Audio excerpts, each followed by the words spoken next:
அங்க உள்ள அம்புட்டு வடக்கு கம்நாட்டிகளும் இங்க வந்துட்டே. அப்ப அங்க யாரு தாண்டா இருக்கிறா?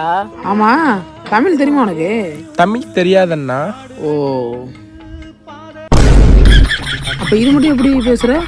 இது மட்டும் தெரியும். ஓ, ஏய், இது மட்டும் எப்படா தெரியும்? கேட்டா மட்டும் பேசுவேன். அட நான் போனா வைக்க. கொஞ்சம் கொஞ்சம் தெரியும்ண்ணா. ரைட்டு, நீ தமிழ்நாட்டை எடுத்து விடுவாடா.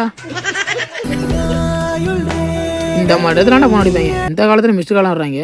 தும்முறு தானே, மிஸ்டு காலை விட்டு மெசேஜ் வேறு பண்ணியிருக்காங்க. இங்கிலீஷா? மிஸ்டர் அனில் குண்டே, இங்கே வாங்க. உங்கள் தம்பி ஏதோ மெசேஜ் பண்ணியிருக்கான், படித்து சொல்லுங்கள். அண்ணா, எங்கள் அண்ணனுக்கு தெரியாமல் 1 GB டேட்டா போட்டுவிடணும். அவன் எனக்கு தெரியாமல் டேட்டா போட சொல்லியிருக்காயா? ஓ அப்படியா? கண்ணுதான் தூங்க